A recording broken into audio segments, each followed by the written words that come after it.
surprised, my eyes light up when you're around. I'm awake, beating heart, you know, I know, gotta start making dreams, taking flight, gotta show the world it's gonna be alright. It's gonna be alright. It's gonna be alright. It's gonna be alright. Welcome to the Quantum Alignment Q&A, Humboldt series, where we traverse through an array of healing modalities to educate, empower, and excite our listeners on their path of holistic health and wellness. In sharing various practitioners' experiences and insight, we hope to cultivate a deeper relationship between one's true self, the mental, physical, spiritual, and emotional bodies.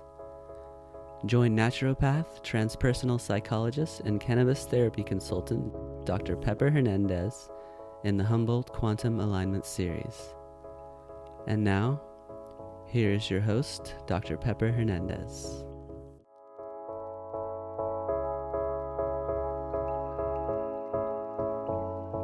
So welcome everybody. We're going to go ahead and get started. For those of us who would love to sit in for the entire panel, we have this seating up front, and for those who are caring to go in and out, we have the couches and things in the back.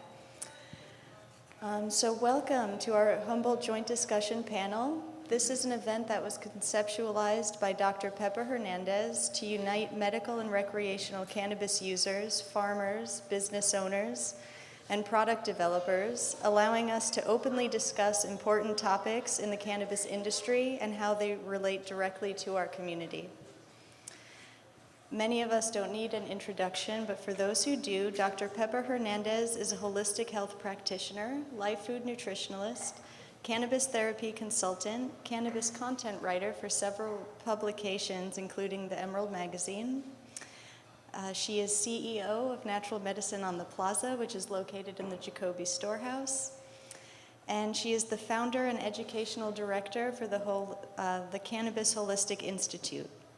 And the list does go on, but most recently she's founded the non-for-profit Humboldt Holistic Foundation. And so this evening we have our panel discussion, but we're also holding a fundraiser for the Humboldt Holistic Foundation. And so if you're interested in finding out more about this, you can visit drpepperhernandez.com and click on any one of the links there on the website.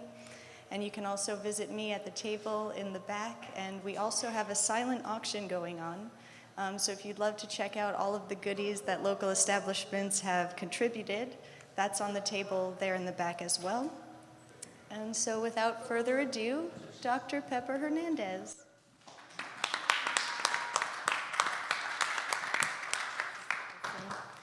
Thank you, Jessica, and thank you all who came. I really appreciate you for being here. I see a lot of very friendly faces, and I appreciate you all. I want to start by thanking a few people who have really put this together. First off, my little crew here, Elio, Noah, and Gavino, for doing all of the filming and the lights. We have audio by Chris back here. This is a complete compassion project. And when I say that, I mean super grassroots, meaning even Jessica at the front, Melisa here, who have spearheaded this project with me, everyone's donated their time. Even all of our speakers here tonight have made time to come to educate our community. So I mean full all the way around. And I also want to thank Jenny Anderton. I can't, where she's at. Oh, little Jenny. Okay, she's right here. Jenny, raise your hand. She owns Humboldt Infusions, and she has donated her space this evening, which is extremely generous. So truly, everyone's donating their time, and each of you have come to donate your time to listen as well. And so we hope that you walk away with something really amazing. So I just wanted to get those thank yous across. We also have some contributors that have worked with us tonight to give our guests some really fun little gifts, as well as for the silent auction. That was Arcata Core Pilates, Humboldt CBD, It's Alive Kombucha, Root and Bones, Ramon's Bakery, Leaf Organics, Northtown Coffee, a lot more than just that. There was a lot of people that once we reached out and said, hey, this is what we're doing, they were very excited to get involved with this particular project simply because it was cannabis, and a lot of our local businesses do not, maybe they're not into cannabis specifically, but they're on our plaza who want to somehow be involved. And so that is happening this evening. So I want to thank all of those people. If you're, woohoo! Give them all a hug. As Jessica touched on, this is the Humboldt Joint Discussions, which is really put together by our Humboldt Holistic Foundation. And if you want to support that in any way, you're more than welcome to tune in with her. Also, this is a part of the Cannabis Holistic Institute, so if you're interested in taking courses or want to know anything about that, please let me know afterwards. Without further ado, let's introduce all of the panelists. Our topics tonight is going to be, the idea of tonight's discussion is the cannabis fingerprint, which is getting the correct cultivar or type of cannabis to the medicinal patient, and that whole entire supply chain, because there is some pieces there that are missing. And we want to know not simply just the education, but how do we actually, once we find the cultivar, how do we get the grower to grow it? How do we get it organic? And all these good things, right? So we have a phenomenal staff tonight. Let's get started with telling you who they are. They have extremely extensive bios, so I needed to write them down and not memorize them all, even though I know each one of them and they're all very kind people, or I wouldn't have had them in our company tonight. First, we have Dr. Roy King. You can probably raise your hand for me. Yeah, Okay, that's Dr. Roy. Thank you. Dr. King has a PhD in math from Cornell. He is an MD from Stanford. He is a graduate of the Cannabis Holistic Institute here in Humboldt County. He also has a local private practice here in Arcata. He is fascinated by alternative approaches to mental health, including yoga, meditation, cannabis, and art therapy. And to date, he has published over 100 articles. Is that true or more? That's true. More That's than so that? true. More than that, probably now. So welcome. Thank you again, Thanks Dr. so King. much. It's a clap. That gives me a little time to situate, so thank you. Okay, so our next speaker is, and I've practiced this all day, Craig Jedley. But now people, like you said, Jedi, right? Is that right? I would tell you the whole story. There's not enough time for that. But Craig is the owner of Satori Wellness Dispensary and he has been a focused entrepreneur in cannabis sector for over 20 years here in our community. He founded the Satori movement which is a lifestyle brand focused on sustainability. He began high-grade distribution, which sold Satori and other brands across the globe into over 30 countries. He founded Talking Tree Farms and was a pioneer for permitting cannabis farms before permitting was even available. Now, to date, he holds over 11 cannabis permits. It's pretty bad. Yeah. Yes.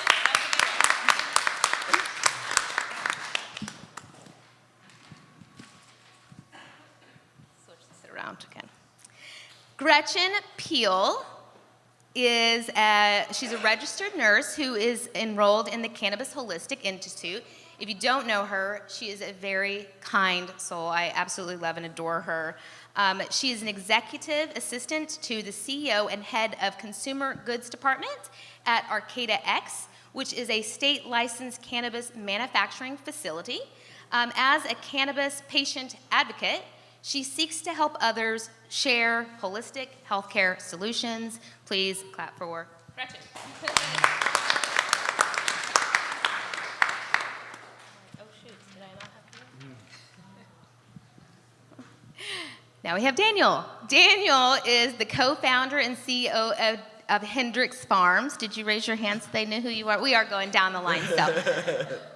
I was just going to jump around, but it's easier to go down the line and me just adjust here. Hendrix Farms holds an annual California cannabis nursery license. Hendrix Farm provides compliant, clean cannabis, plant genetics to the licensed cannabis producers in California. Hendrix was voted Best Nursery 2020, which is probably true, but 2018 and 2019. You can clap for Dan. Yeah.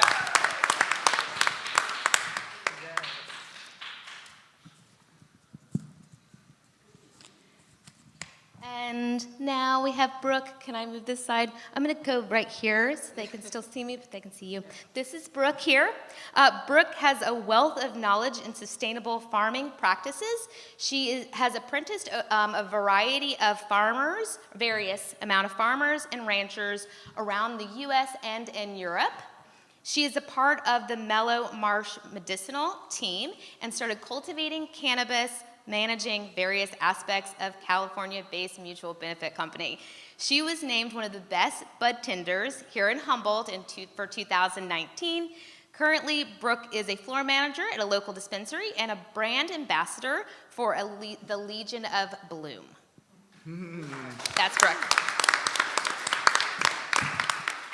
Okay, so I'm going to come around the corner here and we're going to ask some questions. The first 30 minutes, we're going to be listening to the speakers. I have a few questions that I'd like to ask them about how we get the right type of cannabis cultivar into the patient's hand and what is the break in that supply chain, how to make that a little bit easier. So we have some questions for them. The last 15 minutes of our talk, we will be opening up to the guest here, so you can ask questions to any of our panelists if we have time. And it's question, possible answer, okay?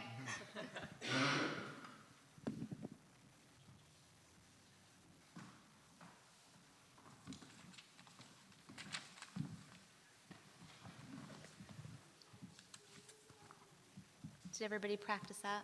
You feel pretty good? All right. Okay. Dr. King, I want to start with you simply because what is going on out there? You are the one who's seeing the patients, truly. And what are the patients asking for? Do they know what they're talking about in cannabis? Obviously, Humboldt is a very unique area. But what are patients coming to you for? Are they even coming to you for cannabis yet? What questions are they asking? What's going on out there? Okay. Well, first of all, I want to thank you. I'm thrilled that you invited me here. I so utterly enjoyed the cannabis certificate course that I took a year ago.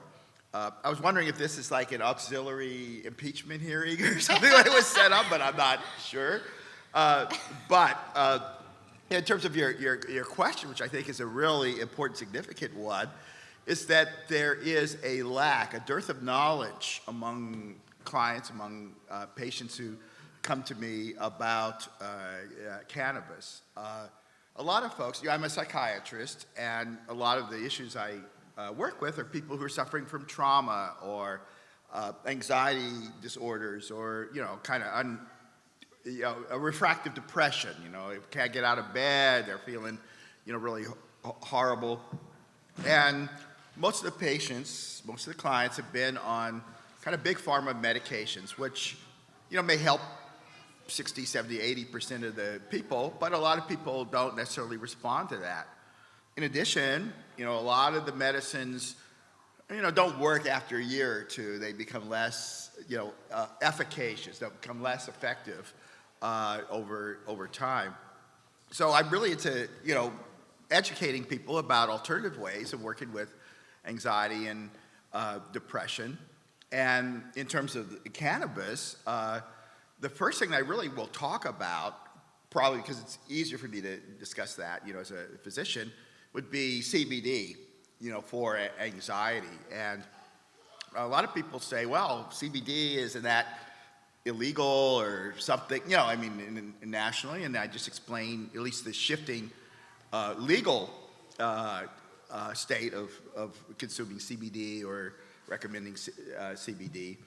And the studies, the studies in the literature, although few because of the restriction on research in America, a lot of studies come from abroad, show that at least CBD does a couple of really important things. One is that it appears to be helpful in social anxiety. A couple of studies indicate that. People who, like speakers, people stand up here and get anxious about, talking.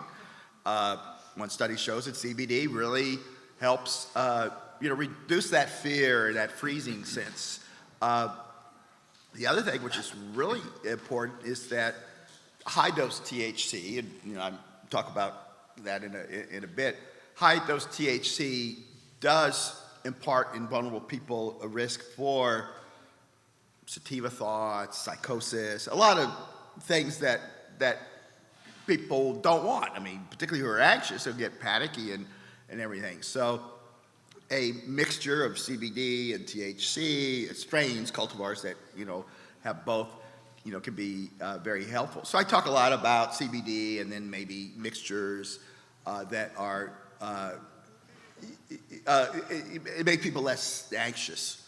That said, the other thing that's sort of interesting, I don't think people really know that much about, is the research shows that low-dose THC, like 10 milligrams and so on, can help reduce anxieties. When you get higher doses, 20, 30, 40, 100 milligrams, that you get this effect, in the brain that can cause even, an extreme psychosis or psychotic, like, feelings and experiences.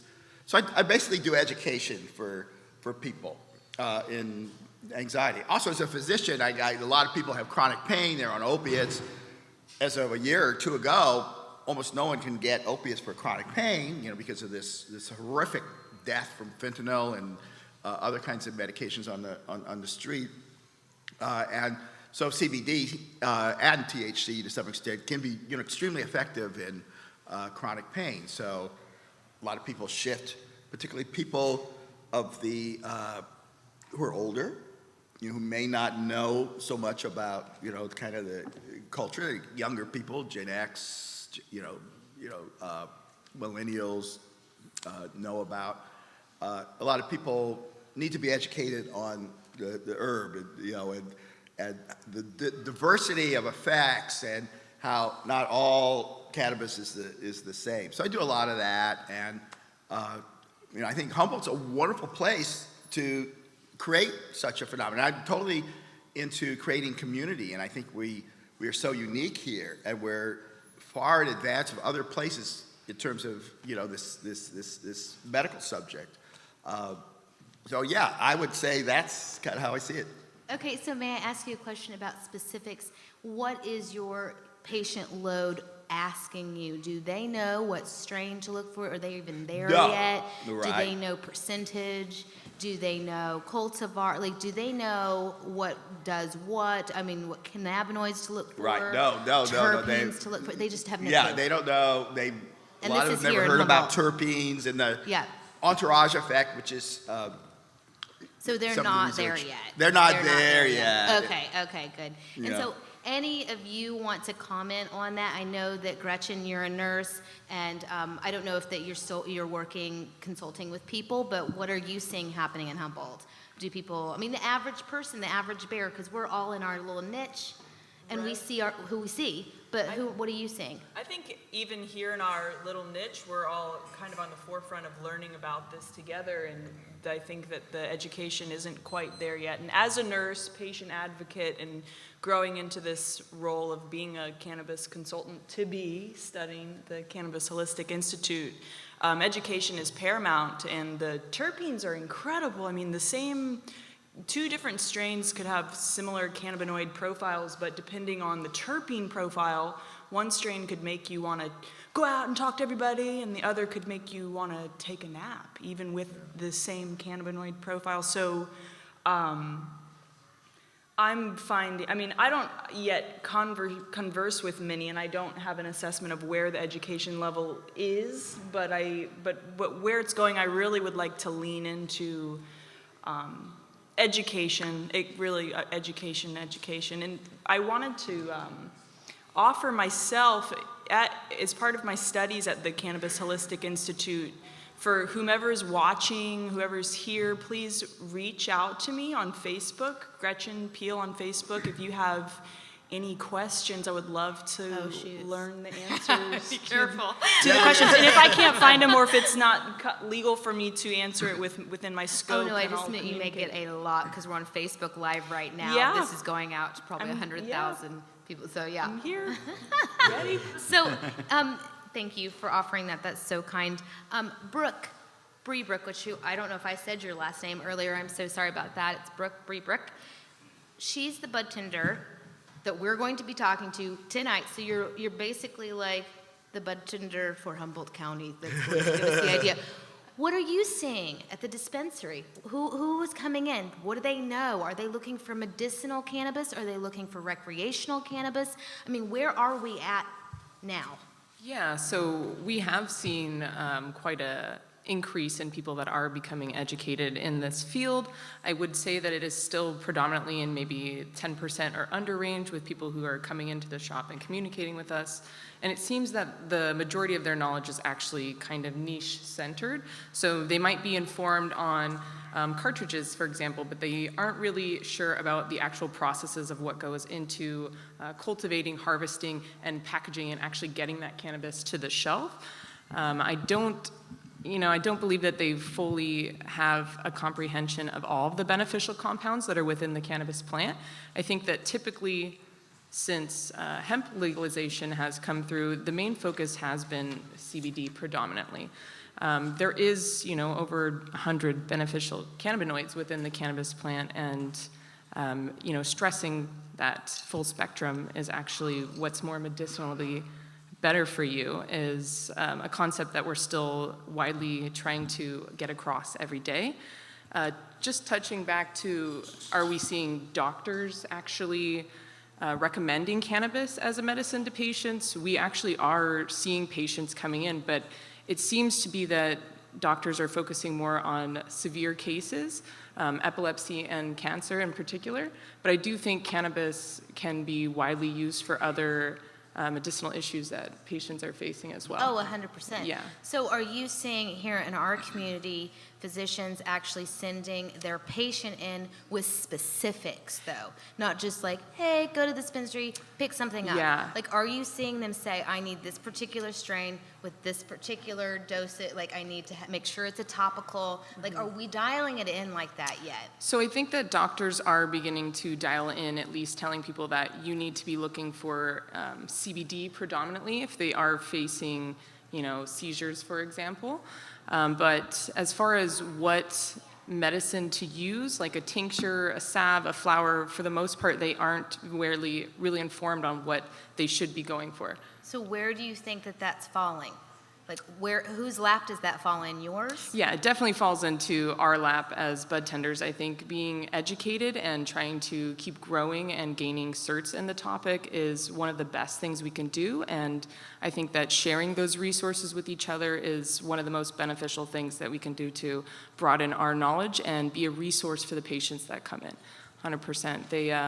They deserve that feedback as well. I mean, and it's important that we get that knowledge out there so that they know there is some other alternative that's going to be less harsh on their body overall. But Thank you, Brooke. Yeah. A hot potato off you. I just had this full-on dialogue with you. So, Craig, I have a question for you. You're a dispensary owner. You've been a farmer. You have your hands in a lot of things. How do you see that connection happening? As a dispensary owner, how do you educate either your staff, because more and more people are coming in for medicinal medicine, and that's a level to keep up to, right? Maybe before it was recreational, I don't know. A lot of people were coming into dispensaries for recreation, but now the shift has changed. I mean, are you seeing that? Can you talk to that or speak to that topic at all, and what you can do to help educate? I mean, a little bit. We're not medical professionals, so we can't give medical advice. Okay, that's what I was going to ask too. Like, how far can you go? We can give the budtenders or the ones interacting with the people that come in can give suggestions and recommendations and kind of what works for them or what might work for other people. But we can't say, oh, this is going to work for you, because there could be a liability issue there.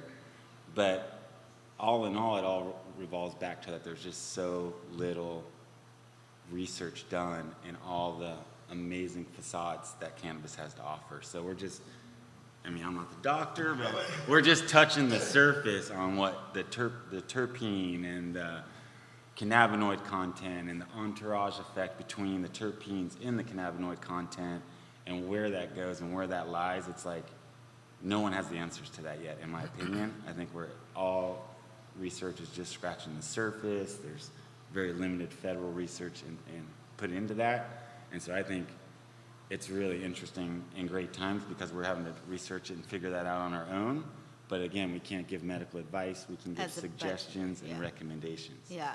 So if you are interested, I have over 400 sources on my website that you can go to for research that's been done around the world. Now, the United States doesn't really federally fund cannabis research at this moment.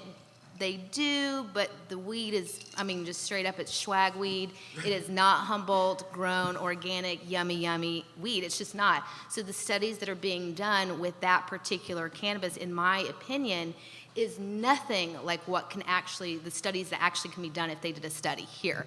So with our cannabis and our vibe. But there are plenty of sites to research and references on my website. Like I said, there's over 400 links there from Canada, which Canada is pushing out some of the most amazing research right now. And they're super educating their nurses. And there's a whole thing that I can go on that one, and the reason why. They want to see their communities healthy because it saves them money, actually, where it's kind of the reverse here in the U.S. But with that being said, there is a lot of research being done, and I'm wondering if we're just at that point where the dispensary owners, the budtenders, the nurses, the geneticists, the physicians, the naturopaths need to start connecting and getting on board, and that's the whole reason for this panel. And so, Daniel, I have a question for you, because you've been doing this for a very long time, and you've dialed in genetics, what grows well here, and what you can tune in. Is there any one that you're connecting with saying, hey, this is growing amazing here. Let's find out what it's good for in the body system, and let's start dialing it in and like focusing it on maybe, for example, like the nurses, or for like the senior center, or for people who have epilepsy, the Epilepsy Foundation, or the cancer, like. Are you working with anybody? Because if not, we should. I love this, panel assembly, because you can, see, Pepper's vision, and it's in line with what, the community needs, right? You've got the dispensaries, you've got Nursery, seeking the different profiles that the plant can provide. You've got the budtenders, you've got nurses, you've got doctors, and it does take all of us working together in the supply chain to make it reach that end person. Because, I don't know, my view on the medical system is there's a lot of great resources. The doctors, the hospitals, they're all great resources, but you really want to be somebody who knows, you want to self-diagnose. You want to say, is this working for me?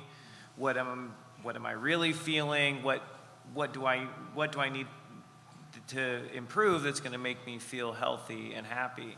And so, this panel, Craig and I are fortunate enough, we work together, and one of the challenges is finding the right product and reaching the end person, right? Because they might come to our website and say, I got an autistic daughter, I need, a CBD source that fits this profile, I need it to be whole extract. I want to find your plants in the wild. Where can I go find that in a retail environment? And we're not doctors, so we don't know how to recommend that that's even a good idea. We need, medical professionals to help aid in that and make sure that they're making a good decision. And then we need cooperation through the distribution, through the retail, through the education of the budtenders to help that reach that end person. Because we see that all the time, that there's people that want help and they have really serious medical conditions, and that the plant can help them, but we don't know how to make that connect. And countries like Canada are doing a lot better job in integrating their insurance policies, their nurse practitioners, their suppliers to actually achieve that. And the thing that needs to happen is the U.S. government policies need to change fast. Otherwise, we're going to look to the rest of the world to answer those questions, which is what we're doing now. Thank you.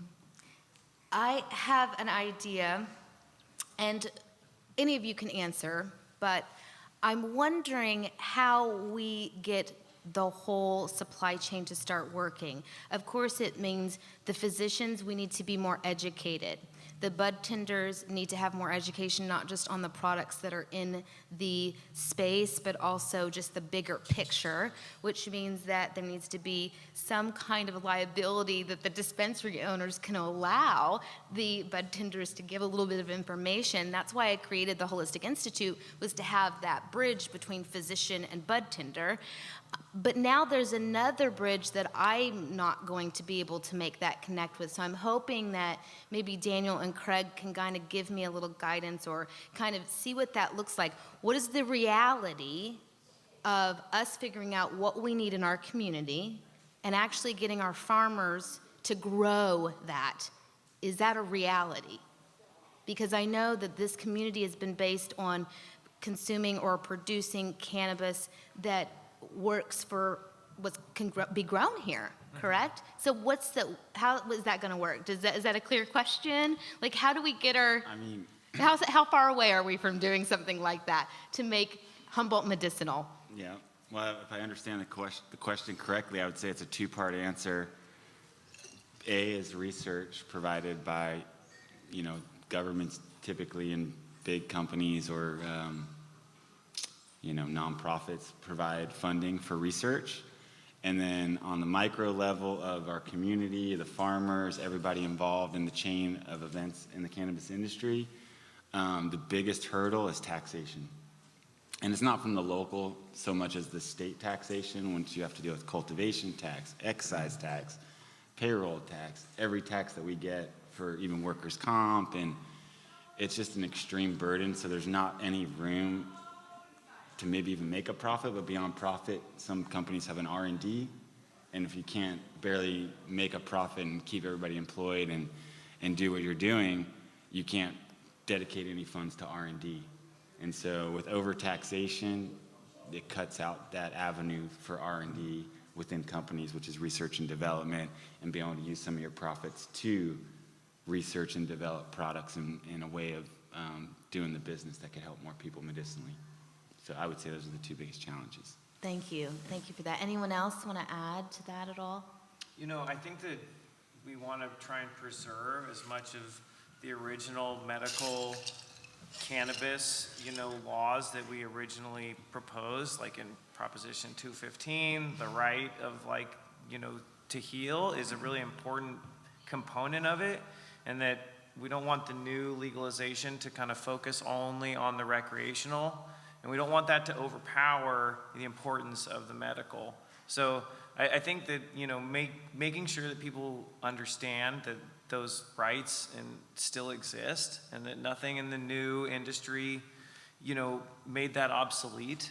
Because there's 2 points, if you're a farmer and there's heavy contraction going on like there is in the industry right now where they're under a lot of pressure to turn a profit, that in less educated communities than Humboldt, you're just going to be driven towards THC as being your price point, and although that's the most psychoactive component in cannabis, it, like everybody said here in this panel, it requires the entourage effect to become medicinally effective. So I think that maintaining the heritage of how cannabis became legal in California is a really important component.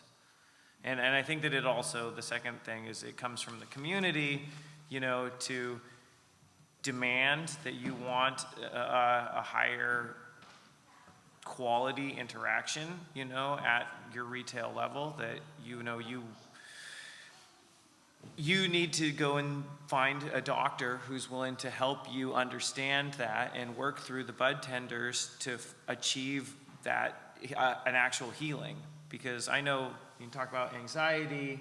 For me, pain and the more serious medical ailments, I hear success stories all the time. But for me, anxiety was the tool that, like, cannabis became the tool that helped me unlock parts of myself to be more successful. So I think that people have to be open-minded and have to proactively seek out the information that's going to drive the industry to follow the consumer, because that's what business is. It really follows the consumer. Thank you for that. And one good thing is that the state of California did just pass the compassion, I'm not exactly sure the wording of it, the compassion use. So now farms and licensed entities are allowed to provide free cannabis to medicinal patients.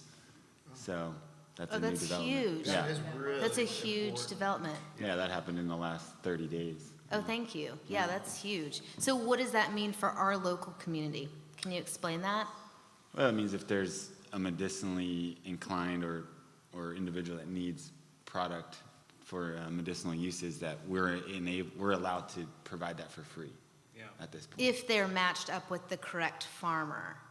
And It can they doesn't have just to be go a correct anywhere and farmer. ask? Yeah, I think it can be any licensed entity to medically, not prescribed, but if they have their medical recommendation. Really? Yeah. That is wonderful. That's really I'm not good sure news. of the limits, but I'm like, that's wonderful news. there was Did anyone else know that? Did a y'all group know in the that? Bay Area that really I pushed didn't hard know for that. it. So yeah, now free medicine is an avenue available In our California. community. Well, that's a wonderful end note. Thank you, Craig, for that. That's so positive.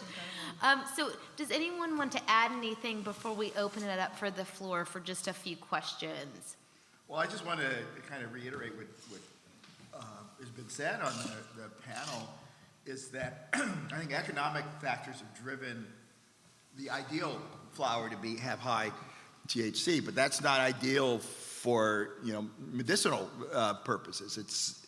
I mean, if you think about it, I mean, any medicine from big pharma, you don't just take as high a dose as you can. I mean, it's titrated to the person, and what they need, and people vary. So you have to do a lot, and I think Budtenders, are aware of that, or should be aware of that, is that everybody is so different in their needs, and people need to come back and say, well, this may be a little spacey or too much, or maybe I need a lower dose, or maybe I need a little higher dose. So it has to be that give and take between the client, the patient, and us, the system. And so that's why I wanted to sort of emphasize that as well, underscore that. Yeah, thank you for that. It sounds like you've had actual experience with that. Yes. Yeah. Okay. I mean, budtenders are like the nurses of the industry at this point. Yeah. I mean, they play a really important part in interacting with I hate to use the word consumer, but the consumer or the patient or the person looking for a remedy or a relief. The budtenders are the frontline, quote unquote, nurses of that. How do you feel about that, Brooke? Yeah, I mean, It's an important role. Yeah, it's huge. Yeah. You're seeing the patient. yeah, You absolutely. really are. How does And that feel?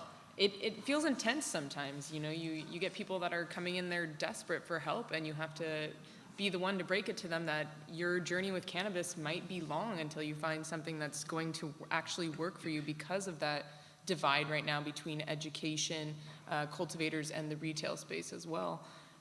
Going back to your question, though, on what do we see as the solution for this, I think the biggest hurdle, as Craig had said, is federal legalization, because at some point we would love to, I know most of these cannabis businesses would love to be involved with, say, HSU to develop studies here, and then in turn be able to work with those businesses to tell them, you should be growing this strain consistently for these patients that need it, that are dealing with X remedy.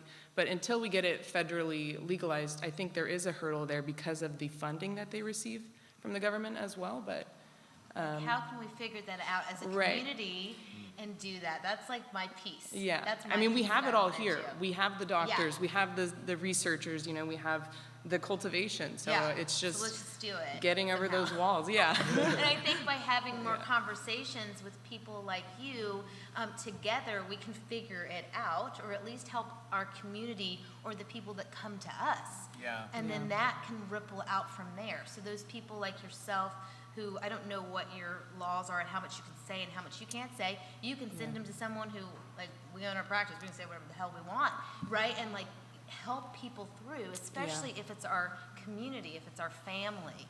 Yeah, you know, On a bigger spectrum, I understand, but yeah, the words you choose to use within the dispensary, I'd say, are very much correlated to the supplement industry. When you look Yes. at that, you can't say that it's going to cure something or that it's going to solve all your problems. You can say that it may help you with this, and that. And once again, going back to what, you know, Dr. Roy said over here, everyone's body is different. All of our endocannabinoid systems react differently, and depending on what medium you choose to ingest your cannabis, you know, your body's going to react differently. Like when you ingest edibles, it's going to be transferred into delta 11 in your digestive system rather than that delta 9, which is going to create, who knows, a whole different experience for each person. So that dosing, you know, and being that emphasis with patients, especially if they've never used cannabis, is so vital. Like, you do not want to send someone off on a crazy trip their first time. Like, Yeah. that's not the point of our being there as a resource, definitely not. And you know, you hit a good point. Most Budtenders, they have experience on their own, and they probably love cannabis, and that's why they're coming for that particular job. So they can help someone navigate a little bit, but also, right, using the correct wordage. Yeah. Right? It's very important.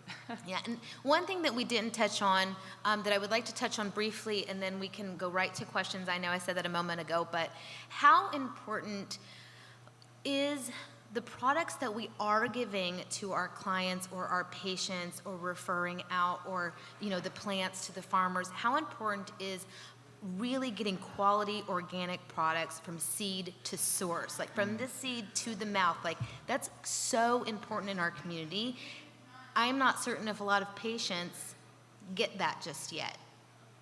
In the rest of the world, for certain. Craig, you're smiling. Talk to me. Yeah, I mean, at this point, California cannabis is cleaner than the food you eat. Absolutely. I mean, the testing that we have to go through, any product that hits the retail shelf in California has gone through way more rigorous testing in so many regards compared to the food that you eat. Can you say that again clearly into the microphone? 'Cause Our weed is safer than your food. Yes. And it's a costly endeavor. I mean, testing is a huge expense. I mean, it's a 5-figure expense for us every week. And like I said, our cannabis and anyone's cannabis in California that's in the legal market, that's been tested and on the shelves, is beyond tested of what our food is tested at. Yeah, and just touching on that as well, you know, you legally as a patient or a recreational user have the right to request those COAs or those certificate of analysis. So we as Budtenders should always know where those are, have those ready and available for you, and you are more than welcome to ask for that resource at all times. If you're in the state of California and a dispensary does not make those available to you, just get out. Yeah. I'm glad to hear that. That was an idea that I had to lean into, getting the right medicine to the right patient, as far as educating them that it's not just this rainbow sunshine or blue dream blend. It's, you can get to know the terpene profile and flavonoid profile to learn and hopefully be guided by Budtenders and nurses and other people that are entering into the cannabis medical field to get to learn how those different fingerprints, as we call them, the full cannabis profile, can affect the body systems that are associated with the ailments or the goal that the medical patient is seeking to achieve. So I'm glad to hear that you guys have the COAs. Oh yeah. The certificate of analysis. And individual Yeah, patients don't have the education or the time to educate themselves on those. Reach out to people like, you know, Dr. Pepper, Gretchen, or like Dr. King, because that's how you're going to get the answers that you need. So. I think we all on this panel geek out to COAs. Well, one thing that's not necessary is testing for terpenes. The state doesn't regulate that you have to test for terpenes. At Talking Trees, we terpene test all our smokable products just for the sake of knowing. And then over time, as we put that product out to market and get consumer or feedback from people that are partaking in that product, we should be able to start to see some correlations between the terpenes that are in that product versus the potency, which I'm not a potency person. I could sometimes get way higher off of a 14% over a 22%, and then you look at the terpene range, or you look at what you've had in that to eat that day. There's so many factors. Absolutely, absolutely. So it's hard to define it's going to be this, or that, because there's just so many elements involved. But understanding terpenes and testing terpenes and getting that information out more is going to help, guide where that is relevant. To demystify Exactly. the plant. Good, thank you. Wonderful. Thank you all so very much.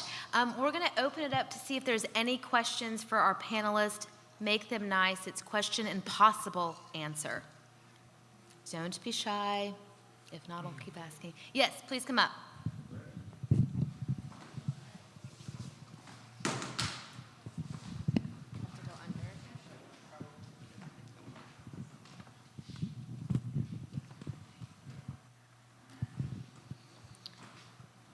So I have a few friends that have had this same experience where they said, I used to smoke pot all the time, but then I find that every time that I smoke pot, I just have all this anxiety. And is there any theories about that, or do we know why that is?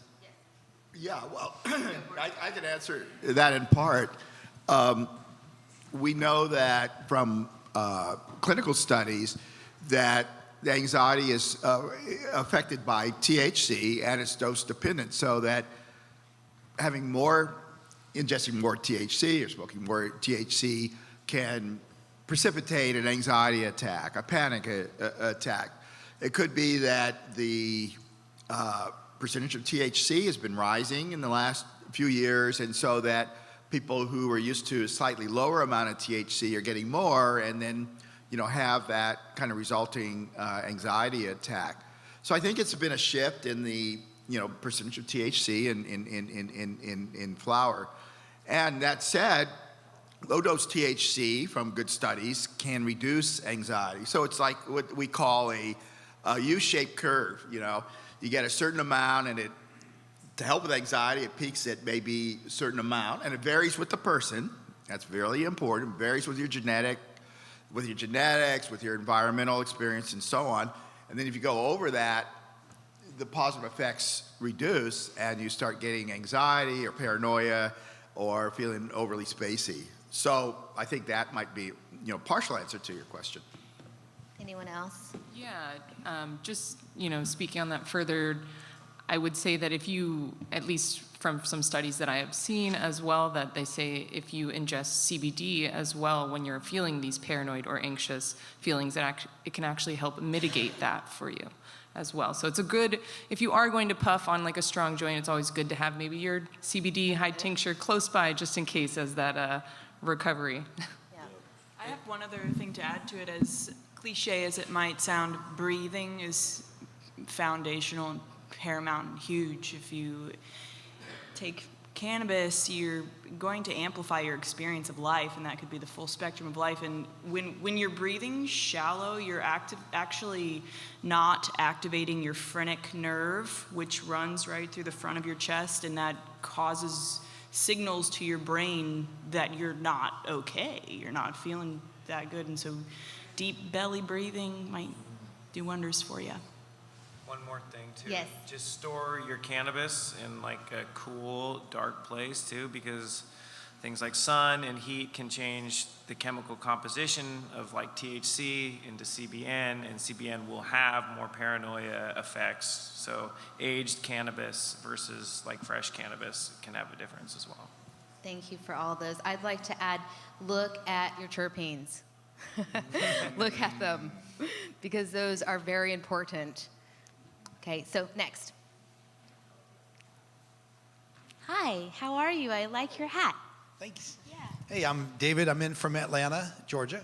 And and I've been actually recruited as a sales rep for selling medical marijuana through the state of California. And I'm researching and trying to determine whether or not it's really a good thing for me to make a huge move I'm 52 years old, but sales is what I've done my whole life. So, but I've been told, and I would like y'all's opinion about this, is to have a medical marijuana farm that grows, say, 3,000 pounds of medical marijuana, and then to be able to sell it to distributors and or dispensaries, there's limited numbers in the state of California. And so there's like 300 or 600 total dispensaries and distributors. So unless you're unless you're one of those distributors, that's growing pot, and you have a whole vertical chain of sales, you're going to be knocking on doors that just aren't there to open. Do you guys have any opinion on this, or is this out of the realm of what y'all are talking about? We have some people who could talk to that. It is out of the realm of our topic for tonight, but we have some amazing people on the panel. Yeah, I could speak to that. So in all, you have about 800 total between 500 storefronts and 300 delivery retailers. At the end of the day, not the end of the day, the end of the week and the year right now, there's a big contraction. As of last month, Humboldt is the #1 licensed producing cultivation in the state. We overtook Santa Barbara. So Santa Barbara's having a huge backlash right now, lots of lawsuits. Here in Humboldt, at least the legacy is like, okay, we're here, we're moving forward, we're doing it. And at the end of the day, there's never enough weed in the world. So if you're growing a quality product, and if you're not focused on doing a brand, you can find a distributor that has a brand that's going to want your product if you're producing a quality product. I don't think there's an oversupply in California right now. I think we're seeing a turn down in supply over the next year, and now that metric is fully enacted and every entity in the legal marketplace has to be on metric, it's going to really tighten things up over the next year. Like really, really tighten things up, because it's a lot of work and a lot of input and a lot of regulation. So I think there's a lot of opportunity, So you made a good Thank you for that. Any other questions? One more question for the end of the evening. Well, I don't know. Now I'm going to get really nervous. Does anybody have CBD? No. But I had spoken to Pepper, and and we talked about getting one of my children in to get, because he's got some health things. And when she said, well, I do cannabis therapy, I said, oh, well, that scares me. And because I'm from Utah, and I'm just here for the weekend to visit. But do you think part of the wall that you're up against, because you talk about education in between yourselves, but how about educating the public? Like people from me, or any other place that doesn't have legalized marijuana. And I think, when I think about it, I think recreationally, everybody's out getting high. And so, can you speak to that? Because I think the more that the public is educated, the more that you'll have people backing you up. Last month, we were at our company was at this presentation. It's called CanMed, and it's a group of highly educated doctors from around the world focused on that. And so I have never been so excited. I was born here, so cannabis is very normal to me, but I am thrilled to see the amount of energy that's going into that education. I think that we'll continue to point to federal legalization as being the opportunity for us to really lean into that, because there is a certain element of, we want to reach those people in Utah and all these states that don't have that education, and legally, how do we do it? So there are really passionate doctors and really educated people around the world that are trying to do that, and action and activism, they come from the same place. So locally in your community, it's really important to say, I want to be healthy, and I choose to use a plant, or I want to choose to be educated about this plant, because the opportunity is there to be healthy and happy. And the success stories that we hear about cancer, about nonverbal autistic children speaking for the first time, it's not uncommon to hear those stories. And we're fortunate to be here in Humboldt, where we've been exposed to those success stories our whole life. We are, if you are in a community that doesn't have that kind of education, invite any one of us, Pepper especially, to your community. We all are willing to share what we know, and there is a huge network of people that also want to share, that are more educated on very specific topics for every kind of ailment that cannabis, can tackle. Yeah. Go for it. I mean, yeah. Nicely I done, agree. Daniel. Nicely done. I mean, I just agree. Daniel. It's more like oral tradition at this point, because there Yeah. isn't mainstream media is getting there. So mainstream media and the government are going to start producing more and more research that's in favor of it, because there's just no other way. I mean, cannabis is good for certain medicinal issues, including epilepsy, seizures, cancer. There's no turning back the clock at this point. So now it's just moving forward. It's moving forward slowly because it's federally illegal, but it's going to be like Pandora's box at some point. It's going to open up in mainstream media. Sanjay Gupta and all these big, media doctors are going to start producing a positive, affirmation towards cannabis. And I honestly think that it's like vitamin C. I mean, cannabis should be looked at as a wellness part of your life. It doesn't need to be a huge factor, but it could become a supplement that isn't necessarily looking to get high, but having cannabinoids in your system, because you have an endocannabinoid system already in your body. And so supplementing that and finding what works for you best is looking at cannabis as a way of wellness, not necessarily a remedy for an ailment or medicine, but as a way to live in a well-being sense.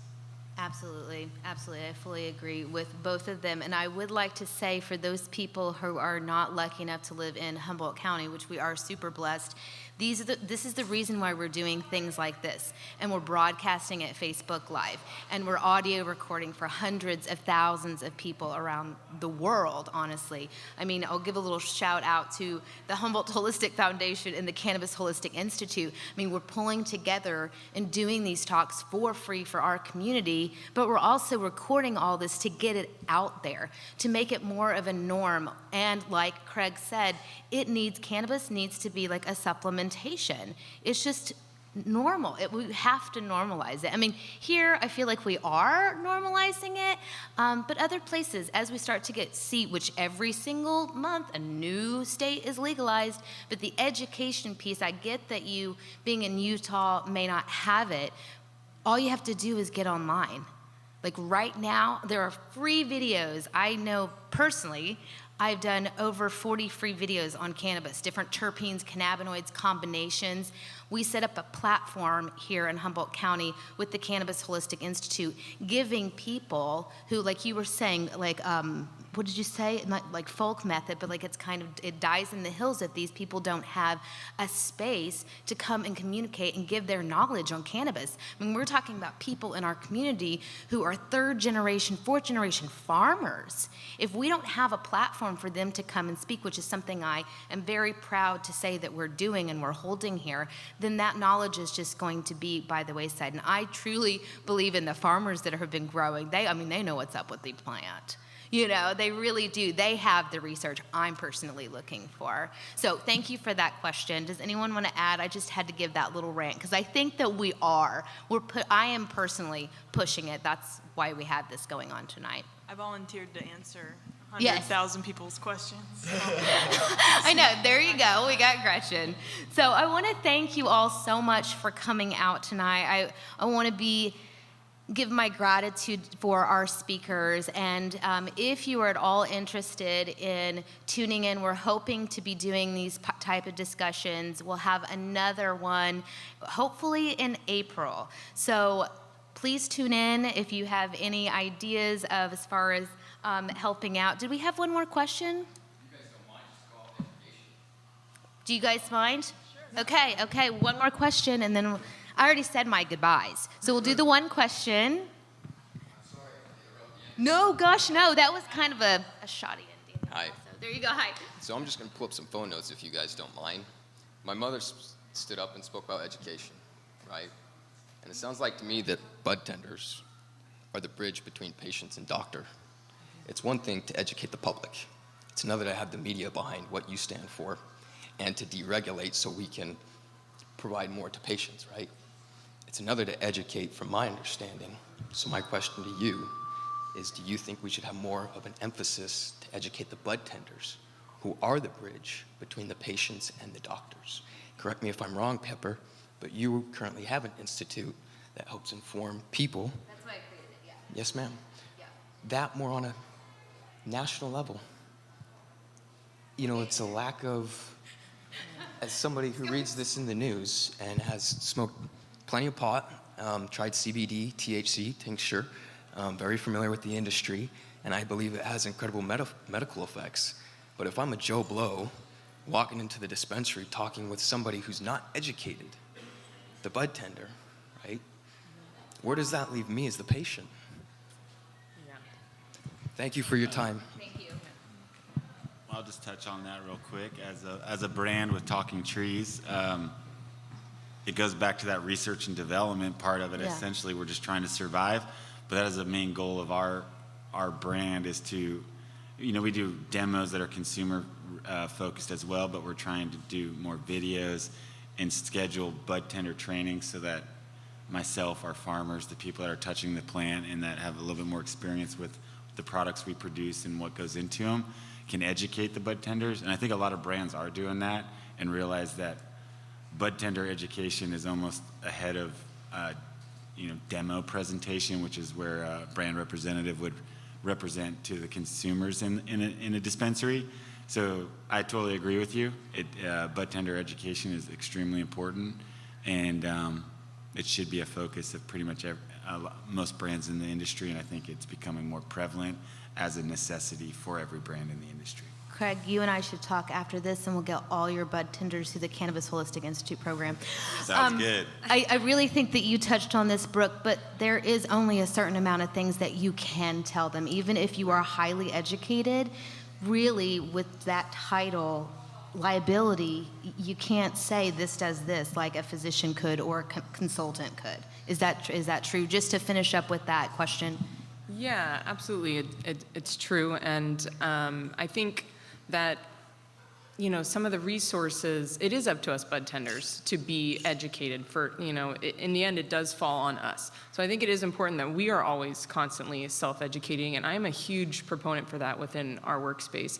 I myself possess 2 certificates in cannabis, one from Americans for Safe Access and another one's an online one, I think a cannabis training university. And I am constantly a pusher for these things, as well as your program here as well. And I definitely want to see Craig's business and all of us get in there for sure. But we are, we're active. I just threw that out there for fun. Yeah, but I'd love that. But we're actively, every day trying to take steps to better the betterment of ourselves. I mean, I was just having conversations with management on creating, a space where we as bud tenders could be sharing these resources and a platform that opens that line of communication on a daily basis for us so that we can be on the same page and then being able to provide the right information to our patients as well. Yeah, and there is, there's still hurdles to getting that information out there. I mean, I'm a resource too. I'm constantly answering questions over the internet on my social media platforms, but we're encountering more and more hurdles with that because of the policies that these platforms are putting out there. They are anti-cannabis for the most part because it is still federally illegal. So as far as pushing the messages on social media, I do feel that, all of us here have been huge proponents in that, but there's definitely still massive hurdles in those sectors as well. Yeah. Thank you so much. You guys are fantastic. This was phenomenal. I really appreciate spending time with you this evening. It was better than I even expected. I didn't know what to anticipate. I just knew I was going to get to see my friendly faces here and spend a night with you. Thank you all so much for coming out and supporting this event. It really means a lot to all of us, and I hope to continue to have more educational platforms free to our community. Have a wonderful evening. Thank you so much.